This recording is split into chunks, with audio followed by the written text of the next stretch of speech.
तिमिरान्तस्य ज्ञानाञ्जनशलाकया चक्षुरुन्मीलितमेन तस्मै श्रीगुरवे नमः। श्रीचैतन्यमनोभीष्टं स्थापिनमेन भूतले स्वयं रूपकदा माह्यं ददाति स्वपदान्तिकं। वन्देऽहं श्रीगुरो श्रीयुतपदकमलं श्रीगुरून् वैष्णवांश्च श्रीरूपं साग्रजितं सगणरघुनाथान्वितं तं सजीवं सात्वैतं सावधूतं परिजनसहितं कृष्णचैतन्यदेवं श्रीराधाकृष्णपादान् सगणललिता श्रीविशाखान्वितांस।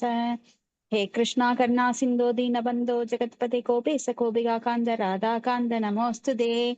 दत्त काञ्चन गौराङ्गी राधा वृन्दावनेश्वरी वृषभानुसुते देवी प्रणमामि हरिप्रिये। वाञ्छाकल्पतरुभ्यश्च कृपासिन्धुभ्यश्च पतितानां पावनेभ्यो वैष्णवेभ्यो नमो नमः। श्रीकृष्ण चैतन्य प्रभु नित्यानन्द श्री अद्वैत गदाधर श्रीवासादि गौरभक्तवृन्दा। हरे कृष्ण कृष्ण कृष्ण हरे हरे हरे राम राम राम हरे हरे। नारायणं नमस्कृत्यं नरं चैव नरोत्तमं देवीं सरस्वतीं व्यासं ततो जयमुदीरयेत्। नष्टप्रायेषु अभद्रेषु नित्यं भागवत सेवया भगवति उत्तमश्लोके भक्तिर्भवति नैष्ठकी। मुखं करोति वाचालं नङ्गायै देवं यत्कृपातमहं वन्दे गुरुतेन तारिणम् परमानन्दं माधवं श्रीचैतन्य ईश्वरम्। ॐ नमो भगवते वासुदेवाय। ओम नमो भगवते वासुदेवाय। ओम नमो भगवते वासुदेवाय।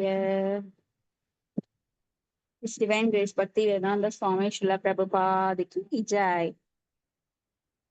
இன்னைக்கு காண்டம் 3 முதல் புத்தகம் அத்தியாயம் 7 ஸ்லோகம் 19. சரிங்க மாதாஜி, தேங்க்யூ மாதாஜி. यत्सेवया भगवदकूट तस्य मधुद्विषः रदिरासो भवेत् तीव्र பாதையோர்வியசனார்த்தனः. ஹரே கிருஷ்ணா. படிங்க மாதாஜி. மொழிபெயர்ப்பு பொருளுரை வழங்கியவர் தெய்வ திரு ஆசபக்தி வேதாந்த பிரபாதாக்கு ஜெய். ஹரே கிருஷ்ணா. மொழிபெயர்ப்பு. ஆன்மீக குருவின் பாதங்களுக்கு தொண்டு செய்வதன் மூலமாக மது என்ற அரக்கனின் மாற்றமற்ற எதிரியும் தமக்கு செய்யப்படும் சேவையின் காரணத்தால் பௌதீக துன்பங்களை அழித்து விடுபவருமான அப்பரம புருஷரின் தொண்டில் உன்னத பரவசத்தை ஒருவரால் வளர்த்து கொள்ள முடியும். பொருளுரை. பகவத் தொண்டில் உன்னத பற்றை அடைவதில் மைத்திரேய முனிவரை போன்ற ஓர் உண்மையான ஆன்மீக குருவின் சகவாசம் உறுதுணையாக இருக்கும்.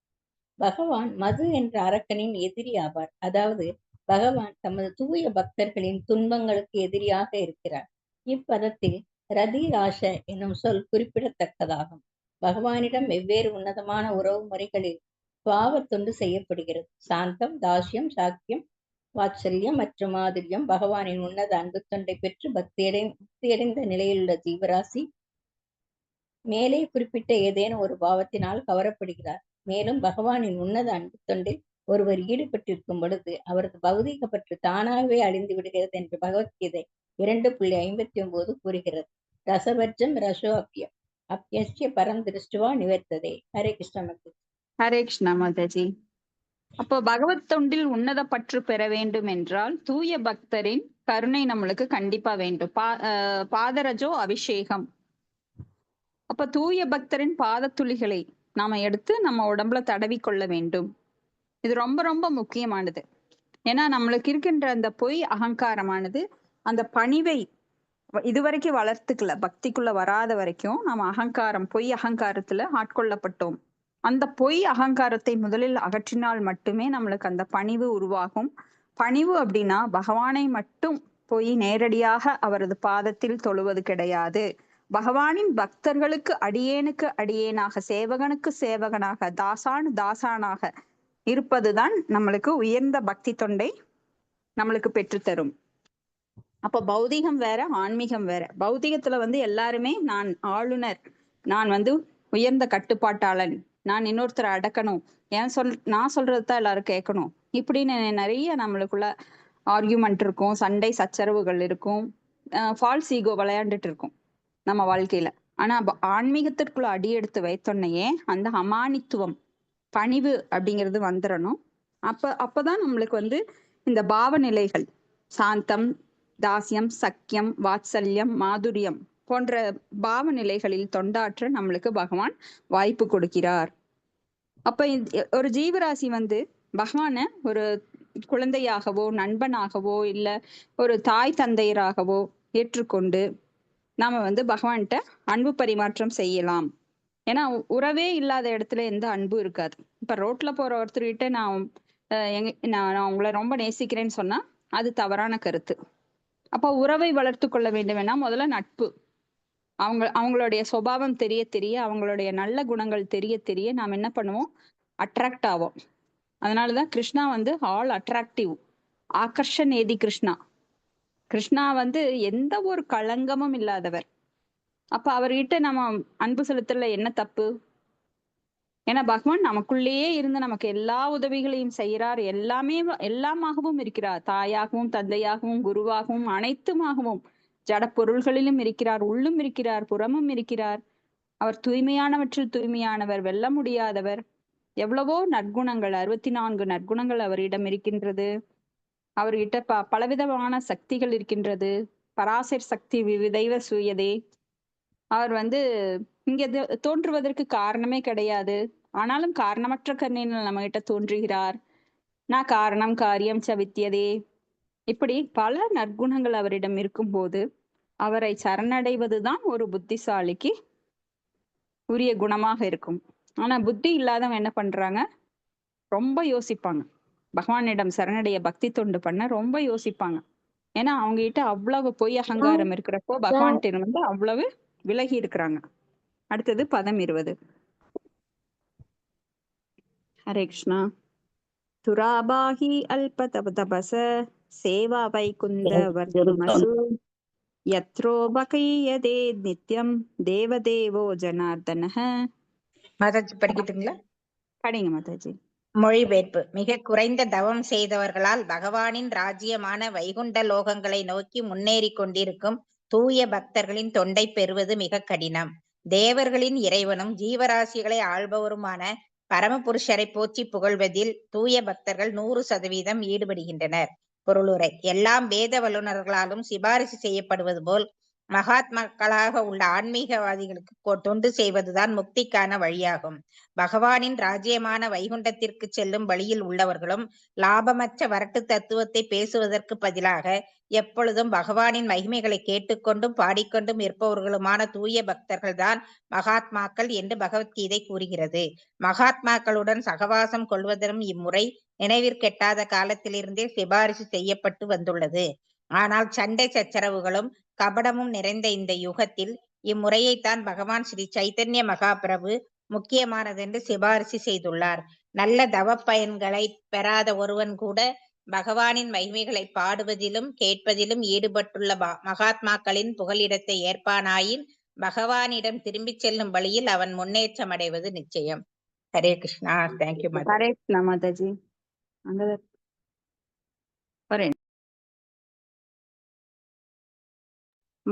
மகாத்மானஸ்து மாம் பார்த்த தெய்வீம் பிரகிருதிம் ஆஸ்ரிதாக. ஆஸ்ரிதா அப்படின்னா அடைக்கலம். மகாத்மாக்கள் எங்க அடைக்கலம் அடைவாங்க அப்படின்னா பகவானிடம். தெய்வீம் பிரகிருதிம். தெய்வீம் பிரகிருதிம், பிரகிருதிம்னா இயற்கை. அவங்க வந்து இந்த ஜட இயற்கையிடம் அடைக்கலம் கொள்ளுவது இல்லை. தெய்வீம் பிரகிருதிம். தெய்வீம் பிரகிருதிம்னா தூய ஆன்மீகமான தெய்வீகத்தன்மை உடைய அந்த பகவானிடம் அடைக்கலம் கொள்கின்றார்கள். அப்போ பகவான் அப்படின்னாலே அங்க வந்து நாமம், ரூபம், லீலை, குணங்கள், அந்த வாசஸ்தலம் எல்லாம் பகவானிடமிருந்து வேறுபட்டது கிடையாது. அப்ப யார் பிருந்தாவனத்தை அடைக்கலம் அடைகிறார்களோ அவங்க எல்லாருமே வந்து தூய பக்தர்கள். அந்த மகாத்மாக்களை நாம் சரணடைய வேண்டும்.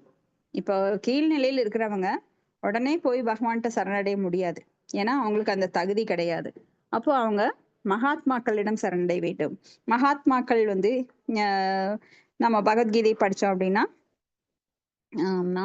4 வித நல்லோர்கள் கூட மகாத்மாக்கள் அப்படின்னு சொல்லப்படுறாங்க. நாம ஆக்சுவலா இங்க வந்து மகாத்மா அப்படின்னா ஒரு மனிதரை மகாத்மா காந்தி அப்படின்னு சொல்றோம். மகா ஆத்மா அப்படின்னா அவர் தூய பக்தராக இருக்க வேண்டும். அவருக்கு தான் அந்த பட்ட பெயர் சூட்டப்படுகின்றது. அப்ப மகாத்மாக்களுடன் சவகாசம் கொள்ளுவது நினைவு கெட்டாத காலத்திலிருந்து சிபாரிசு செய்யப்பட்டிருக்கு. அதனாலதான் நம்ம 12 மகாஜனங்களை பின்பற்ற வேண்டும் அப்படின்னு சொல்லி செய்யப்பட்டிருக்கு. சுயம்பு நாரத சம்பு குமார கபிலோ மனுகு பிரகலாதோ ஜனகோ பீஸ்மோ பலிர் வையாகிர் வயம் அப்படின்னு அவங்களுடைய அடிசுவட்டை பின்பற்ற வேண்டும். எப்பொழுதுமே ஒரு தூய பக்தரின் அடிசுவட்டை பின்பற்றி நாம் பக்தி செய்வது மிக எளிமையானது. இல்லை நாமளே கண்டுபிடிச்சு ஒவ்வொன்றையும் ஆராய்ச்சி பண்ணி அதை தான் நான் பின்பற்றுவேன் அப்படின்னா இந்த ஜென்மத்துல முடியாது. அதுக்கு பகுனாம் ஜென்மனா மந்தே பல பல பல பல பிறவிகள் ஏற்படும். அதெல்லாம் தேவையே கிடையாது. ஏன்னா அடிசோற்றை பின்பற்றுறது அப்படிங்கிறது தான் ஆதியிலிருந்து ரூப அணுகாஸ் நம்மள ரூப கோஸ்வாமியோட அணுக்க தொண்டர்கள் அப்படின்னு சொல்லப்படுறோம். அடுத்தது ஸ்லோகம் 21. சிஸ்ட்வாக்ரே மஹத்தாதீனி ச விகாராணி அனுக்ரஹ்மாத் தேப்யோ விரஜம் உத்ருத்ய தம் அனு பிராவிச்சத் விபுஹு. மொழிபெயர்ப்பு: மொத்த பௌதிக சக்தியான மகத்துவத்தை படைத்து புலன்களையும் புலன் உறுப்புகளையும் கொண்ட பிரம்மாண்டமான பிரபஞ்ச ரூபத்தையும் படைத்த பிறகு பரமபுருஷர் அதற்குள் பிரவேசித்தார். பொருளுரை: மைத்ரேய முனிவரின் பதில்களில் முழு திருப்தி அடைந்த விதுரர் பகவானின் சிருஷ்டியை பற்றி எஞ்சியுள்ள பகுதிகளையும் அறிய விரும்புகிறார். சோ மகத்தத்துவத்தை முதல்ல மகத்தத்துவத்தின் மூலமாகத்தான் இந்த ஜட உலகை பகவான் படைக்கிறார். அப்ப அவரது விராட் ரூபம் அப்படிங்கிறது பகவானோட பிரம்மாண்டமான பௌதிக ரூபம். அடுத்தது ஸ்லோகம் 22. யம் ஆஹுராத்யம் புருஷம் சஹஸ்ராங்கிரே உரு பாஹூகம் யத்ர விஸ்வ இமே லோகா ச விகாச்சம் த ஆசதே. ஹரே கிருஷ்ணா. நான் படிக்கிறேன் மாதாஜி. ஹரே கிருஷ்ணா. பிரணாம் மாதாஜி. ஓம் ஹரே கிருஷ்ணா. ஓம் நமோ பகவதே வாசுதேவாய. ஓம் நமோ பகவதே வாசுதேவாய. ஓம் நமோ பகவதே வாசுதேவாய. மொழிபெயர்ப்பு பொருளுரை ஆசா பக்தி வேதாந்த சாமி பிரபாதுக்கு ஜெய். மொழிபெயர்ப்பு: காரணக்கடலில் பள்ளி கொண்டுள்ள புருஷ அவதாரம் பௌதீக சிருஷ்டிகள் உள்ள ஆதி புருஷர் என்று அழைக்கப்படுகிறார். யாருக்குள் எல்லா கிரகங்களும் அவற்றின் வாசிகளும் வாழ்கின்றனவோ அந்த விராட ரூபத்தில் பகவானுக்கு பல ஆயிரக்கணக்கான கால்கள் கரங்கள் உள்ளன. பொருளுரை: முதல் புருஷர் கார்ணோதக சாயி விஷ்ணு, இரண்டாவது புருஷர் கர்ப்போதக சாயி விஷ்ணு, மூன்றாவது புருஷர் சீரோதக சாயி விஷ்ணு, விராட விஷ்ணு. இந்த சீரோதக சாயி விஷ்ணுதான் பிரம்மாண்ட ரூபமான விராட புருஷராக தியானிக்கிறார். இந்த பிரம்மாண்ட ரூபத்துக்குள் எல்லா கிரகங்களும் அவற்றின் வளர்ச்சிகளும் ஜீவராசிகளும் நிறைந்து கொண்டிருக்கின்றன. ஹரே கிருஷ்ண மாதாஜி. ஹரே கிருஷ்ணா மாதாஜி. அப்ப இங்க முதல் படைப்பை துவங்குபவர் புருஷ அவதாரமான காரண உதக சாயி விஷ்ணு, கர்ப்போதக சாயி விஷ்ணு, க்ஷீரோதக சாயி விஷ்ணு. அப்ப இந்த சீரோதக சாயி விஷ்ணு தான் பிரம்மாண்ட ரூபமான விராட் புருஷராக தியானிக்கப்படுறார். விராட் புருஷர் அப்படின்னா இந்த பௌதிக ரூபம். அவர் தான் இந்த சீரோதக சாயி விஷ்ணு. அப்ப இந்த பிரம்மாண்ட ரூபத்திற்குள் எல்லா கிரகங்களும் அவற்றின் வளர்ச்சிகளும் ஜீவராசிகளும் மிதந்து கொண்டிருக்கின்றன. பகவானுடைய அந்த உருவத்துலதான் எல்லாமே அமைஞ்சிருக்கு. அப்ப பகவானுடைய தோற்றத்தில் அவருடைய பௌதிக ரூபத்துலதான் எல்லா கிரகங்களும் நாம் எல்லாருமே இருக்கிறோம். அப்ப இந்த புருஷ அவதாரங்களை பற்றி அறிபவர்கள் பக்தி தொண்டுல மிகவும் நிலைத்திருக்கிறார்கள். அவங்களுக்கு எல்லாமே புரிய ஆரம்பிக்கும். முதல்ல இந்த புருஷ அவதாரங்கள் காரண உதக சாயி விஷ்ணு, கர்ப்போதக சாயி விஷ்ணு, க்ஷீரோதக சாயி விஷ்ணு, இதை பற்றி எல்லாரும் கண்டிப்பா அடிப்படையாக இதை பற்றி எல்லாருமே தெரிந்திருக்க வேண்டும். ஹரே கிருஷ்ணா. அடுத்தது படிங்க மாதாஜி. அடுத்தது ஸ்லோகம் 23. யஸ்மின் தச்ச விதஹ பிராண சேந்திரியா தேந்திரியஸ்திரே விருத் த்வயேரிதோத்யதோ வர்ணாஸ் தத்விபூதிர்வதஸ்வனஹ. ஹரே கிருஷ்ணா. மொழிபெயர்ப்பு: சிறந்த பிராமணரை பகவானின் விராட் ரூபம் புலன்களும் புலன் பொருட்களும் மேலும் 10 வகையான உயிர் காற்றுகளும் 3 வகையான உயிர் சக்திகளுடன் இருக்கின்றன என்று தாங்கள் கூறினீர்கள். இப்பொழுது நீங்கள் விரும்பினால் குறிப்பிட்ட பிரிவுகளைச் சேர்ந்த வெவ்வேறு சக்திகளை பற்றி விளக்கி அருளுங்கள். ஹரே கிருஷ்ணா. ஹரே கிருஷ்ணா மாதாஜி. அப்ப இங்க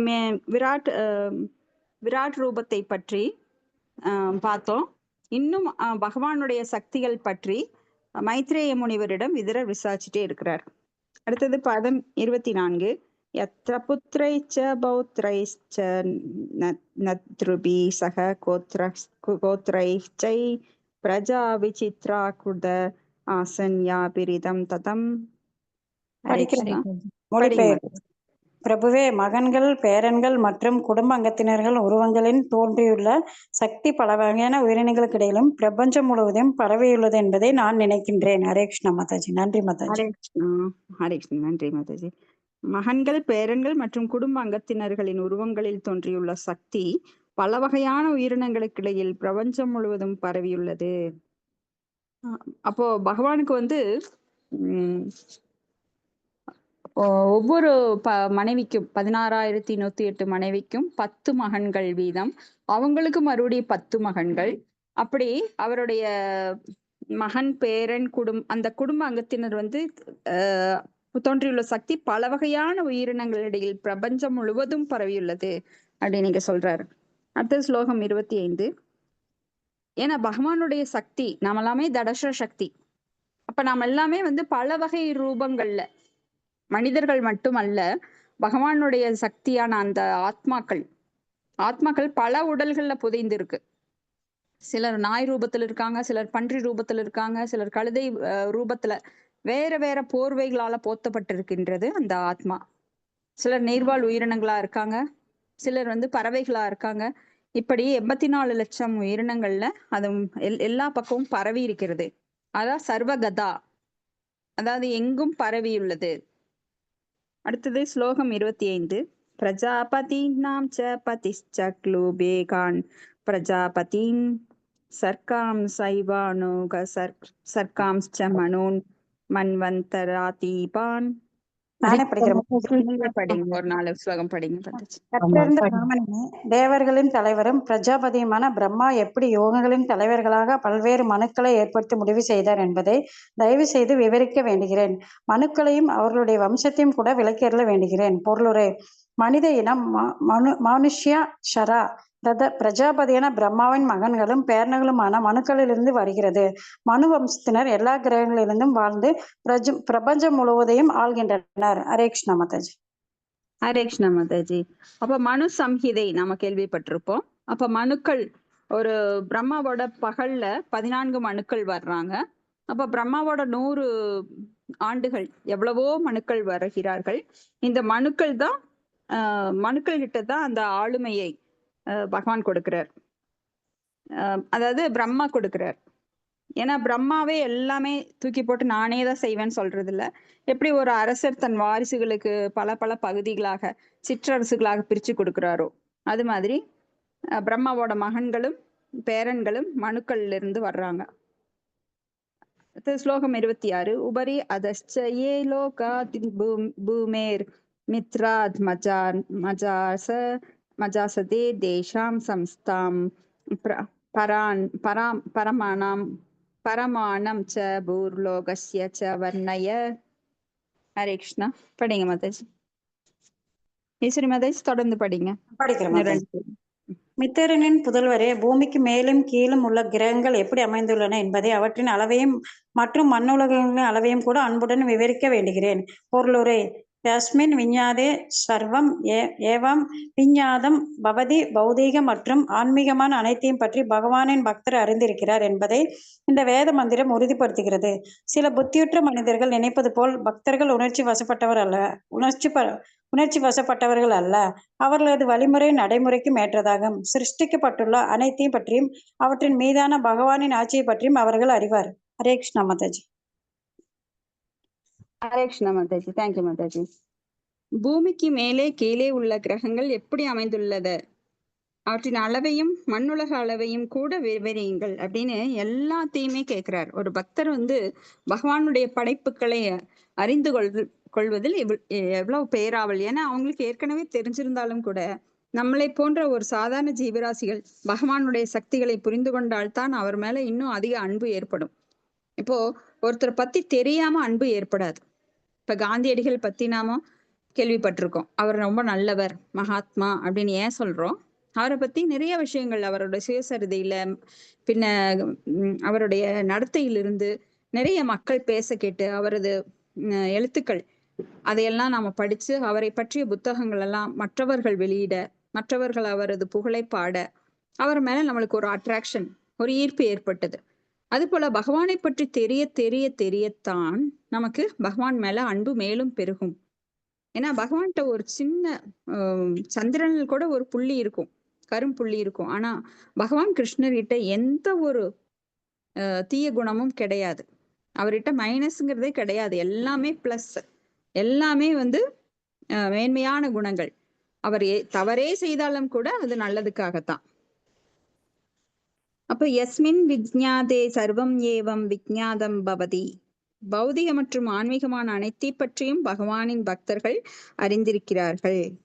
ஏன்னா பகவானை பற்றி ஒரு பக்தன் பகவானை பற்றி அறிவதில் மேலும் மேலும் ஆர்வத்தை வளர்த்து கொள்றதுனால அவங்களுக்கு பகவானுடைய வெளிப்புற சக்தி என்ன, எப்படி அவர் ஜடசக்தியை படைத்தார், எப்படி இந்த ஜட உலகங்களை படைத்தார், அவர் அந்தரங்க சக்தி என்ன, அவர் எங்க இருக்கிறார், எப்படி இருக்கிறார் அப்படிங்கறது எல்லாம் அறிஞ்சுக்கிறதுக்கு ரொம்ப ஆவலா இருக்கிறாங்க. எப்பவுமே அதை பத்தி மகாத்மாக்களிடம் விசாரணை செய்து கொண்டே அதாவது பிரம்ம ஜிக்ஞாசா சததம் கீர்த்தயந்தோமாம் எதந்த சத்ருட விரதாக எப்பொழுதும் பகவானை பற்றி புகழை பாடிக்கொண்டு சந்தோஷமா இருக்கிறாங்க. அப்போ இங்க தேசாம் சதத யுக்தானாம் பஜதாம் பிரீத்தி பூர்வகம் ததாமி புக்தி யோகம் தம் ஏனமாம் உபயாந்திதே. அந்த புத்திய அவங்களுக்குள்ள பகவானே கொடுக்கிறார், தன்னை பற்றிய ஞானத்தை அறிந்து கொள்வதற்கு. இப்ப நான் ஒரு மடத்தனமா போய் யார்கிட்டயாவது கேட்டு தெரிஞ்சுக்கலாம் அப்படின்னாலாம் முடியாது. ஏன்னா அதுக்குன்னு ஒரு வழிமுறை இருக்கு. யாரை அணுக வேண்டும், எவ்வாறு அணுக வேண்டும், நான் பகவானை பற்றி எவ்வாறு தெரிந்து கொள்ள வேண்டும், அப்ப பகவானுடைய விசாரணையில் எப்படி ஈடுபடணும். இப்போ ஒரு காய்கடைக்காரங்கிட்டயோ இல்ல ஒரு கக்குஸ் கழுவுறங்கிட்டயோ போய் உக்காந்து பகவானை பத்தி நாம உரையாடல்ல ஈடுபட்டிருக்க முடியாது. சோ அதற்கென தேர்ந்த அறிஞர்கள், வல்லுநர்கள், பண்டிதர்கள், ஆரியர்கள் இவங்களை நாம தேர்ந்தெடுத்து அவர்கள்கிட்ட விசாரணையில ஈடுபடணும். அதற்கு தகுந்த இடம் வேண்டும், இடம் பொருள் ஏவல் அறிந்து நாம அப்படி பகவான்கிட்ட சத்சங்கத்துல ஈடுபடணும். அதனால பக்தர்கள் புத்தியற்ற மனிதர்கள் நினைப்பது போல உணர்ச்சி வசப்பட்டவர்கள் அல்ல. அவர்களது வழிமுறை நடைமுறைக்கு ஏற்றதாகும். சிருஷ்டிக்கப்பட்டுள்ள அனைத்தை பற்றியும் அவற்றின் மீதான பகவானின் ஆட்சியை பற்றியும் அவர்கள் மட்டுமே அறிவார்கள். அவர்களிடமிருந்து நாம் அதையே பெற்றுக்கொள்ள வேண்டும். அவரோக முறை இது, ஆரோக முறை இல்ல, மேலிருந்து கீழே இறங்கி வருவது. அப்ப குரு பரம்பரையிலிருந்து நாம் அதை கேட்டு தெரிந்து கொள்ள வேண்டும். இப்ப நம்மளுக்கெல்லாம் குரு, மேன்மையான குரு, உயர்ந்த குரு யாரு அப்படின்னா பிரம்மா. பிரம்மாக்கு குரு யாருன்னா விஷ்ணு. விஷ்ணுக்கு யாரு அடிப்படை அப்படின்னா கிருஷ்ணா. சோ அவருக்கு மேல யாரு? அநாதிராதிர் கோவிந்த, யாருமே கிடையாது. அடுத்தது ஸ்லோகம் 27. திரியன்மானுஷ தேவானாம் சரீருஸ்ரூப பதத்ரினாம் வதன சர்க்க சம்யூகம் கார்பசேத த்வேஜோத்பிதாம். மொழிபெயர்ப்பு. மேலும் கீழ்ப்பட்ட மனித இனம் மனிதர்கள் கருவிலிருந்து பிறப்பவை, வியர்விலிருந்து பிறப்பவை, இருமுறை பிறப்பவை, பறவைகள் மற்றும் தாவரங்கள் மற்றும் காய்கறிகள் என வெவ்வேறு பிரிவுகளில் உள்ள ஜீவராசிகள் பற்றியும் அவற்றின் உற்பத்திகளை பற்றியும் உட்பிரிவுகளையும் கூட அன்புடன் விவரிக்க வேண்டுகிறேன். ஹரே கிருஷ்ணா மாதாஜி. ஹரே கிருஷ்ணா மாதாஜி. பாருங்க கேள்வி எப்படியெல்லாம் கேட்கிறாரு பாருங்க. நம்மளுக்கெல்லாம் தோணுமா பகவானுடைய எப்படி எந்த இனத்திலிருந்து எப்படி எல்லாம் பிறப்பித்தார், கருவில் இருந்தா, முட்டையிலிருந்து கோழி வந்ததா, கோழியிலிருந்து முட்டை வந்துதா, இதைத்தான் முட்டாள்கள் கேட்பாங்க. ஆனா கீழ்ப்பட்ட மனித இனம் மனிதர்கள், கீழ்ப்பட்ட மனித இனம் அப்படின்னா காட்டுவாசிகள், ஒரு நாகரிகமே இல்லாத மனிதர்கள் கீழ்ப்பட்ட மனித இனம் அப்படின்னா. ஏன்னா மனித இனத்திலேயே பாத்தீங்கன்னா சுனாந்த புலிந்த புல்கசா ஆபீர கம்பா யவனா கசாதயக அப்படின்னு சொல்லி ஏகப்பட்ட மனித இனம் இருக்கிறாங்க. 4 லட்சம் மனித இனங்கள் இருக்கிறாங்க. நம்மளுக்கெல்லாம் ஆச்சரியமா இருக்கும், மனித இனத்துல இவ்வளவு பேர் இருக்காங்களா அப்படின்னு. ஆனா பாத்தீங்கன்னா சீனர்கள் ஒரு மாதிரி இருப்பாங்க, ஜாப்பனீஸ் ஒரு மாதிரி இருப்பாங்க, இந்தியர்கள் ஒரு மாதிரி இருப்பாங்க, மங்கோலியர்கள் ஒரு மாதிரி இருப்பாங்க, அமெரிக்கர்கள் ஒரு மாதிரி இருப்பாங்க, ஆப்பிரிக்கர்கள் ஒரு மாதிரி இருப்பாங்க. அப்ப மலைவாழ் மக்கள்கள் அவங்க பாத்தீங்கன்னா ஒரு மாதிரி இருப்பாங்க. இப்படி மனித இனத்திலேயே நிறைய பேர் இருக்காங்க. அப்ப கருவிலிருந்து பிறப்பவை முட்டையிலிருந்து பிறக்கிறது, வியர்வையிலிருந்து தோன்றியவை, இருமுறை பிறப்பவை. இருமுறை பிறப்பவைனா முட்டை, அதுக்கப்புறம் அந்த தாயிட்டு இருந்து முட்டை வடிவுல, முட்டையிலிருந்து மறுபடியும் பிறக்கிற உயிரினங்கள். அப்புறம் தாவரம், காய்கறி, இப்படி பிரிவில் உள்ள ஜீவராசிகள். ஏன்னா தாவரம், காய்கறிகள் இது கூட ஒரு உயிரினமா நினைச்சா உண்மை அதுதான். ஒரு ஜீவராசியானது 3 வகையாக நிலைகள்ல மறைக்கப்பட்டிருக்கு. அதனுடைய ஆத்மா, அதனுடைய தன்மை, ஆத்மாவோட தன்மை மறைக்கப்பட்டிருக்கு நாம பாக்குறோம். கண்ணாடி தூசியால் மறைக்கப்பட்டுள்ளது போல, கருவால் மறைக்கப்பட்டுள்ளது போல, நெருப்பு புகையால் மூடப்பட்டுள்ளது போல. இந்த உதாரணங்களை ஸ்ரீல பிரபுபாதர் நம்மளுக்கு தர்றார். அப்போ இந்த கருவால் மூடப்பட்ட நிலைதான் மிகவும் மோசமான நிலை. ஏன்னா கருங்கிறது உள்ள ஒரு இருட்டறையில மூடப்பட்டிருக்கு. அது மோசமான நிலை. ஏன்னா கண்ணாடியில தூசிங்கிறது ஊதினா போயிடும், அது போல தொடச்சா கூட போயிடும். நெருப்பு ஊதினா நெருப்பு வந்து எரிய ஆரம்பிச்சிடும். அந்த புகையால் மூடப்பட்ட நெருப்பு உடனே எரிய ஆரம்பிச்சிடும். ஆனா கருவால மூடப்பட்டது வந்து ரொம்ப கடினமானது. அந்த நிலையில தான் இந்த தாவரங்கள் இருக்கின்றது. ஒரு மரத்துல இருக்கிற ஆத்மாவை ஒன்றும் பண்ண முடியாது. நீங்க வெட்டினாக்கா அதனால் நகர முடியாது, அழ முடியாது, சிரிக்க முடியாது. ஆனா அதுக்கு அந்த அந்த உயிர் வந்து உள்ள இருக்கு, ஆத்மா இருக்கு. ஆனா அதனால எந்த ஒரு உணர்ச்சியும் வெளிப்படுத்த முடியாது தாவரங்கள். ஆனா வெளிப்படுத்துறதை இப்ப சயின்டிஸ்ட் சொல்றாங்க. நீங்க உட்காந்து பேசி பாருங்க, ஒரு தாவரம், ஒரு செடியை வளர்த்துறீங்க அப்படின்னா அந்த செடி கூட பேசினா அது ரொம்ப வேகமா வளரும். ஆனா அதே அளவு தண்ணி ஊத்தின இன்னொரு செடி கிட்ட நீங்க வெறுப்பா பேசி பாருங்க, அதனோட வளர்ச்சி குறைவா இருக்கும். நாள்பட அது வாடியும் போகலாம். ஒரே அளவுதான் நீங்க உரம் போடுறீங்க, ஒரே அளவு தண்ணி ஊத்துறீங்க, ஆனா அந்த வித்தியாசம் இருக்கும். அடுத்தது ஸ்லோகம் 28. குணாவரத்தாரைர் விஸ்வஸ்ய சர்க்கஸ்திதி அப்யயாஸ்ரயம் ஸ்ருஜதஹ ஸ்ரீனிவாசஸ்ய வியாசஸ்வோதார விக்ரமம். ஹரே கிருஷ்ணா. நான் படிக்கிறேன் மாதாஜி. சரிங்க. பெயர்ப்பு ஜட இயற்கை குணங்களின் அவதாரங்களான பிரம்மா, விஷ்ணு மற்றும் மகேஸ்வரன் ஆகியோரை பற்றியும், பரமபுருஷரின் அவதாரங்களை பற்றியும், அவரது பெருந்தன்மையான செயல்களை பற்றியும் கூட தயவு செய்து விளக்கி அருளுங்கள். பொருளுரை: படைத்தல், காத்தல் மற்றும் அழித்தல் ஆகியவற்றிற்கு முக்கிய மூர்த்திகளான பிரம்மா, விஷ்ணு மற்றும் மகேஸ்வரன் ஆகியோர் இருந்த போதிலும் அவர்கள் மிக உயர்ந்த அதிகாரிகள் அல்ல. பரமபுருஷராகிய பகவான் ஸ்ரீ கிருஷ்ணர் முடிவான லட்சியமும் எல்லா காரணங்களுக்கும் மூல காரணம் ஆவார். அனைத்திற்கும் இறுதி ஓய்வாக ஆசிரிய இருப்பவரும் அவரே. ஹரே கிருஷ்ணா மாதாஜி. ஹரே கிருஷ்ணா மாதாஜி. அப்போ இங்க குண அவதாரங்களை பற்றி கேட்கிறார். ஜட இயற்கையின் குண அவதாரங்கள். பிரம்மா வந்து ரஜோகுணத்தின் அதிபதி, விஷ்ணு சத்துவகுணத்தின் அதிபதி, மகேஸ்வரன் என்கின்ற சிவபெருமான் அவர் வந்து தமோகுணத்தின் அதிபதி. இப்படி 3 விஷ்ணுக்களை பற்றியும் கேட்கிறார். ஏன்னா படைத்தல், காத்தல், அழித்தல் இது எல்லாமே இவங்க தலைமையில தான் செய்யப்படுகின்றது, உயர்ந்த தேவர்கள். அப்ப அந்த உயர்ந்த தேவர்கள்ல பிரம்மாவும் சிவனும் வந்து தமோ ரஜோகுணத்தின் அதிபதியாக இருக்கிறார்கள். இருந்தாலும் பகவான் கிருஷ்ணரிடமிருந்து காத்தல் அப்படிங்கிறதுக்காக உயர்ந்த சத்துவ குணத்தை அதிபதியாக விஷ்ணு வருகின்றார். அதனால அவர் நேரடியாக வர்றதுனால அவர் வந்து பகவான் விஷ்ணு மிக உயர்ந்த நிலையில் இருக்கின்றார். அடுத்தது பதம் 29.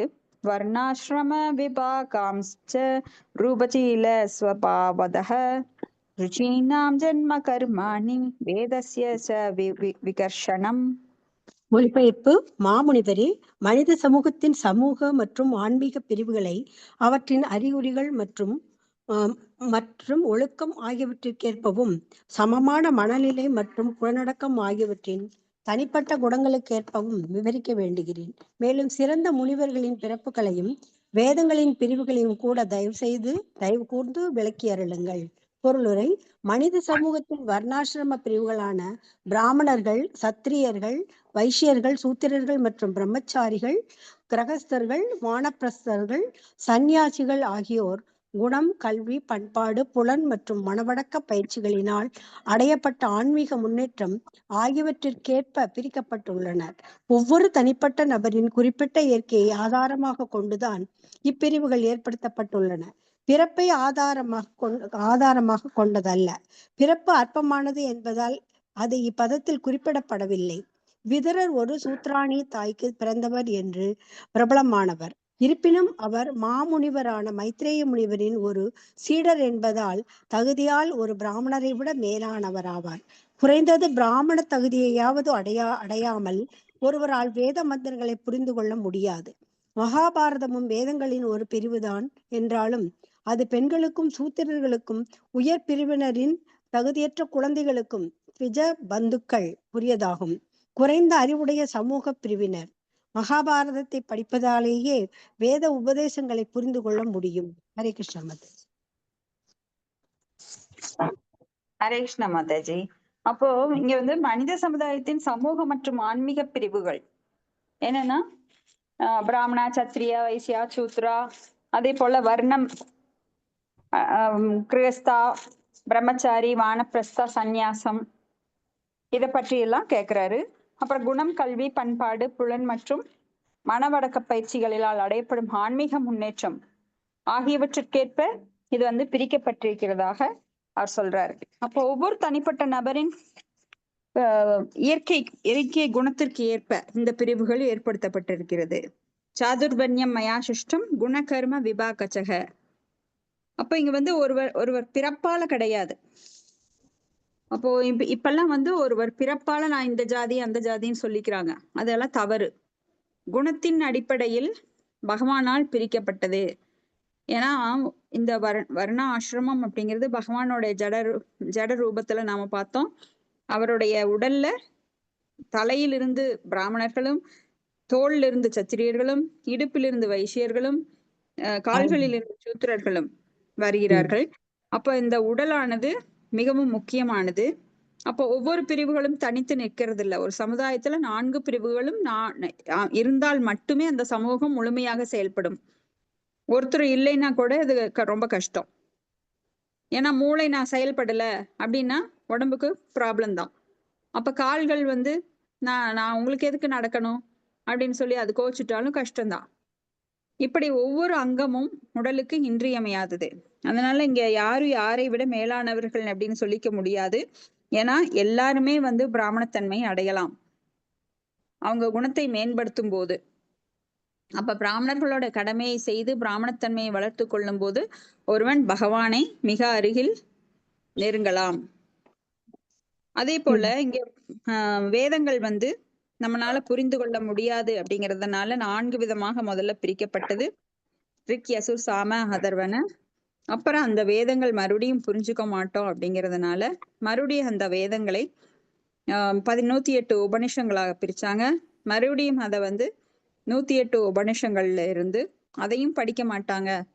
ஏன்னா நாமெல்லாம் பிரேயானால் அல்பாயுசக சப்பியகலா வஸ்மினிகே ஜனாக மந்தாக சூமந்த மதையோ மந்த பாக்கியகி உபத்திரதங்களையும் மந்த புத்தி கொண்டவர்களாகவும் குறைந்த ஆயுளுடையவர்களாகவும் சண்டை பிரியர்களாகவும் இந்த கலியுகத்துல இருக்கிறதுனால வியாசதேவர் திரிகால ஞானி, முக்காலம் உணர்ந்தவர். அவர் வந்து தன்னுடைய யோக சக்தியினால் நம்மளை எல்லாம் பாக்குறார் கலியுகத்துல எப்படி இருப்போம். அதனால அந்த 108 உபநிஷங்களும் இவங்க படிக்க மாட்டாங்கன்னு சொல்லி அதையும் 17 புராணங்களாக ஏற்றுகிறார். அதையும் படிக்க மாட்டான்னு சொல்லி ராமாயண மகாபாரதம் போன்ற காவியங்களாக கொண்டு வரார். அப்ப மகாபாரதம் கூட வேதத்தின் ஒரு பிரிவுதான். ஏன்னா மகாபாரதத்துல இருந்துதான் பகவத்கீதை தோன்றுகிறது குருட்சேத்திர போர்க்களத்துல. அப்போ அது பெண்களுக்கும் சூத்திரர்களுக்கும் உயர் பிரிவினரின் தகுதியற்ற குழந்தைகளுக்கும் த்விஜ பந்துக்களுக்கும் உரியது. அப்ப யாரெல்லாம் வந்து வேதங்களை டைரக்டா புரிஞ்சுக்க முடியாதோ, அதாவது சூத்திரர்கள், பெண்கள், தகுதியற்ற குழந்தைகள் அப்படின்னா பிராமண குழந்தையா பிறந்தாலும் அவன் வந்து பிராமணத்தன்மை இல்லாம ஒரு சூத்திரனை போல நடந்து கொண்டால் அவன் வந்து த்விஜ பந்து. த்விஜ பந்து அப்படின்னா பிராமணனுக்கு உறவினன் மட்டுமே. பந்து அப்படின்னா உறவினன். அவன் பிராமணன் கிடையாது, பிராமணனுக்கு நண்பன் அல்லது உறவினன். அப்ப இந்த குறைந்த அறிவுடைய சமூக பிரிவினர் மகாபாரதத்தை படித்தாலே வேத உபதேசங்களை புரிந்து கொள்ள முடியும். அதனாலதான் நம்மளுக்கு சுருக்கி கொடுத்திருக்காங்க இந்த கலியுகத்துல. பகவத்கீதை ஒரு கண்ணு, பாகவதம் ஒரு கண்ணாக நாம வந்து இந்த 2 மட்டும் படிச்சாலே போதும், முழுமையா புரிஞ்சுக்கிட்டாலே போதும். எல்லா உபநிஷங்களையும் கற்ற அனைத்து அறிவையும் நாம் பெற்று விடுவோம்.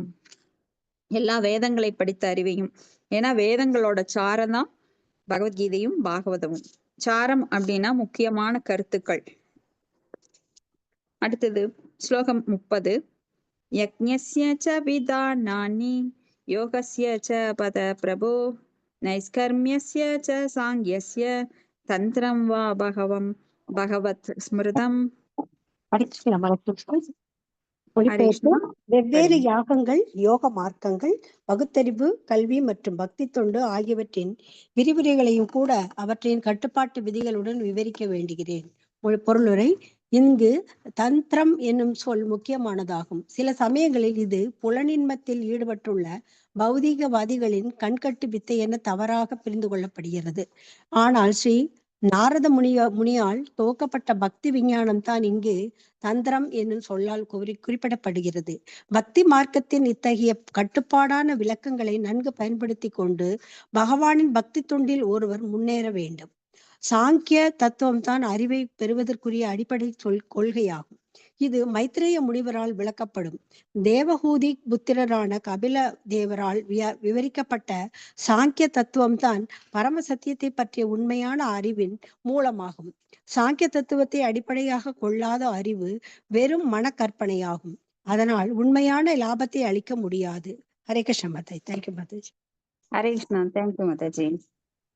இப்ப இங்க வந்து வெவ்வேறு யாகங்கள் என்ன, யோக மார்க்கங்கள் என்ன, பகுத்தறிவு, கல்வி, பக்தி தொண்டு, இதை பற்றி எல்லாம் கேட்கின்றார். இப்ப பக்தி தொண்டுனா நம்மளுக்கெல்லாம் இதுக்குள்ள வர்றதுக்கு முன்னாடி பக்தி தொண்டுனா என்ன, அப்படி தொண்டு என்ன, அப்படி செய்யணும், ஒண்ணுமே தெரியாது.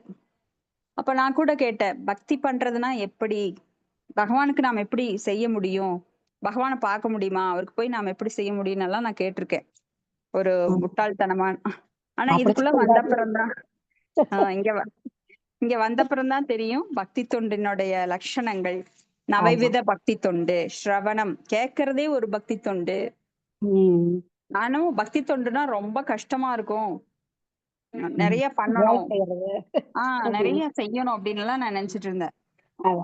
இப்போ நம்ம பார்த்தோம் அப்படின்னா ரொம்ப கேட்கறதே பக்தி தொண்டு. அப்ப கேட்கறது எவ்வளவு இனிமையா இருக்கு நம்மளுக்கு.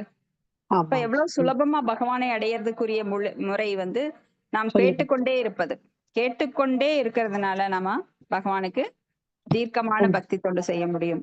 அப்போ இங்க வந்து நாரத முனிவர் பக்தி விஞ்ஞானம் அப்படிங்கிற ஒரு பக்தி தந்திரம் அப்படின்ற புத்தகத்தை எல்லாம் அவரு கொடுத்திருக்காரு. இப்ப பக்தி மார்க்கத்தின் இத்தகைய கட்டுப்பாட்டு விளக்கங்களை, ஏன்னா பக்தி எப்படி பண்ணணும், பகவான்கிட்ட எப்படி பக்தி செய்யணும் அப்படிங்கிறத நாரத முனிவர் விளக்கி கூறியிருக்கிறார். நாரத பஞ்சாத்திரம் அப்படின்னு நாம் பாக்குறோம். அப்போ அந்த விக்கிரக வழிபாடு, அதுல ஆராதனை முறைகள், இது எல்லாம் வந்து கொள்கைகள் வகுக்கப்பட்டிருக்கு.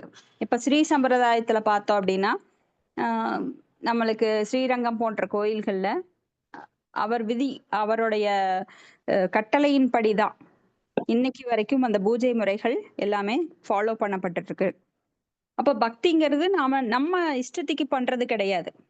நான் இப்ப வந்து காலையில எந்திரிச்சேன், வாசல் தெளிச்சேன், கோலம் போட்டேன், சிலர் இதெல்லாம் நினைக்கிறாங்க இதெல்லாம் பக்தின்னு.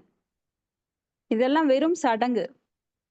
ஆனா அவன் எப்படி பக்தி பண்ணணும் அப்படிங்கிறத முறையாக அந்த நூல்கள்ல கற்றுக்கொண்டுதான் செய்ய வேண்டும். டாக்டருக்கு படிக்கணும்னா போய் விழுந்து 5 வருஷம் படிச்சு 6 வருஷம் ப்ராக்டிக்கல் அப்ளிகேஷன் 1 வருஷம் பண்ணி அப்புறம்தான் டாக்டர் ஆகிறோம். என்ஜினியரிங் ஆகணும்னா அதுக்கு 4 வருஷம் படிச்சு அப்புறம் ப்ராக்டிஸ் பண்ணி அப்புறம் என்ஜினியர் ஆகுறாங்க. ஐஏஎஸ் படிக்கணும்னாலும் அதேதான், பல கோச்சிங் சென்டருக்கு போய் விழுந்து படிக்கணும். ஆனா பக்திக்கு மட்டும் படிப்பே இல்லாம மக்கள் வந்து தங்களுடைய கற்பனைக்கு தகுந்த மாதிரி வெவ்வேறு பக்தி பண்றாங்கப்பா.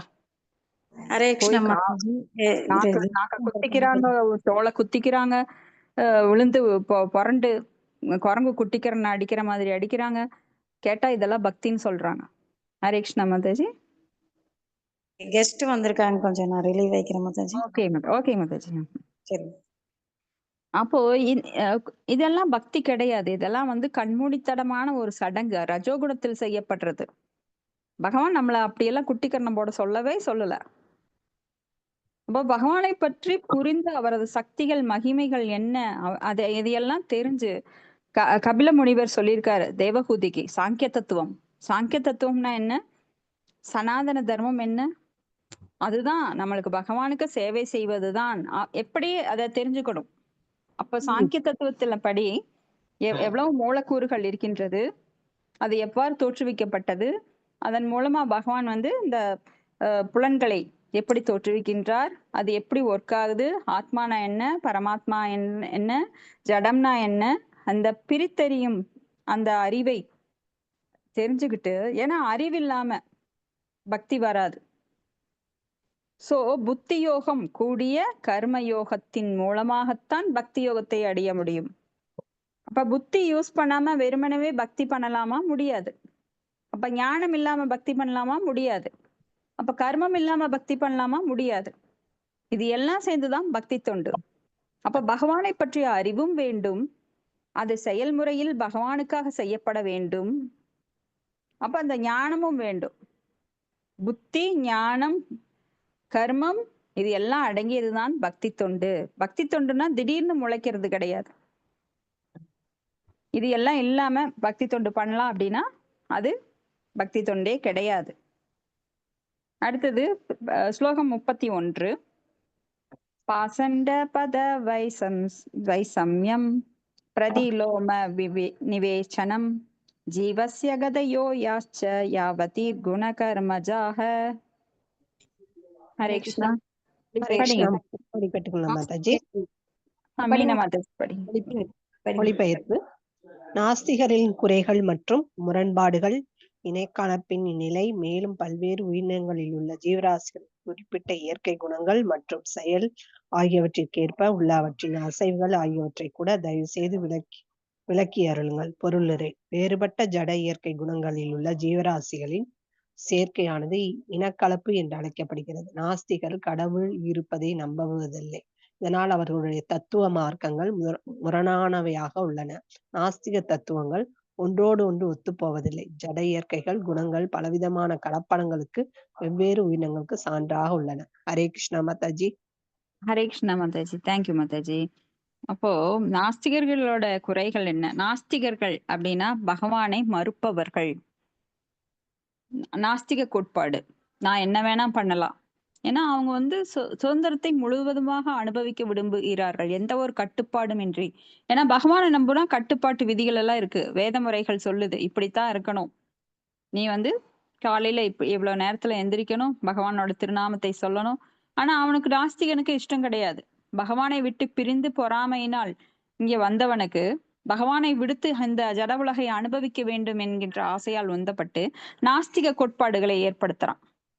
கடவுள் எல்லாம் கிடையாது, எல்லாம் சூனியம், நாம ஏதோ தோன்றுகிறோம், அப்புறம் வயசானா மறைஞ்சிடறோம், மறைஞ்சு நாம மண்ணோட மண்ணா போயிடுறோம், ஆத்மாலாம் தனியா கிடையாது, இந்த உடல் தான் எல்லாமே.